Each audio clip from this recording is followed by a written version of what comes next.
mv square in terms of velocity. So దీన్ని use చేసుకుని velocity increases 2 times, velocity 2 times పెరిగింది. What happens to kinetic energy? Kinetic energy ఏమవుతుందని అడుగుతారు. Then kinetic energy is directly proportional to v square. In place of a and b, we got kinetic energy and velocity. So ABCDలో ఉంటాయండి A to Z all symbols in physics. ఆ ABCDలో వస్తే physics వచ్చేసినట్టు. దీనికి simple mathematics we are applying. So K1 by K2 is equal to V1 square by V2 square. So K1 by K2 is equal to V1 square by. Now velocity increases 2 times. Velocity increases 2 times means V2 is 2V1. So substitute here 2V1 whole square. V1 square by 4V1 square.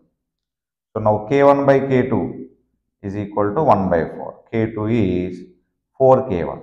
అసలు ఇంత కూడా చేయక్కర్లేదు. ఇందాక మనం చేసింది practice చేస్తే బాగా velocity 2 times square is there, therefore this is going to be 4 times.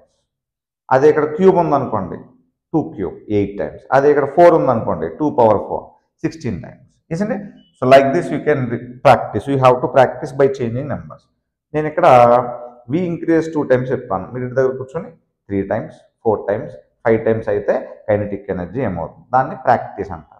మీరు 2 times మళ్ళీ రిపీటెడ్గా చేస్తే మనకి యూజ్ ఏమి ఉండదన్నమాట. No use. దాన్ని బై హార్ట్ చేయడం అంటారు. మనం బై హార్ట్ చేస్తే ఫిజిక్స్ రాదు. ఏం చేయాలి? ప్రాక్టీస్ ఎక్కువ చేయాలి, నెంబర్స్ మార్చి చేయాలి. So velocity increases 2 times, kinetic energy 4 times. Now you will only say the answer. మీరు ఆన్సర్ చెప్పేస్తారు. Velocity increases 3 times. అప్పుడు కైనెటిక్ ఎనర్జీ ఏమవుద్ది? 9 times. చూడండి, అప్పుడు ఈ స్టెప్స్ అన్ని మీరు సేవ్ చేసినట్టు అవుతుంది. ఈ స్టెప్స్ అన్ని ఎప్పుడు సేవ్ అవుతాయంటే మీరు ప్రాక్టీస్ చేస్తే. Velocity increases 10 times. Velocity increases 10 times.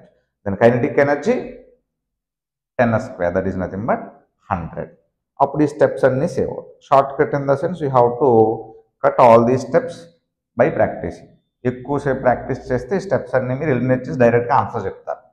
ఇప్పుడు ఇదే question, velocity increases by 2 times అని ఇచ్చారు. అప్పుడు కైనెటిక్ ఎనర్జీ ఏమో same problem. Kinetic energy is directly proportional to v square. K1 by K2 is V1 square by V2 square. Now K1 by K2, what is V1 means? V1 square. What is V2 now? Increases by 2 times. By 2 times అంటే ఏం చెప్పాం? V1 plus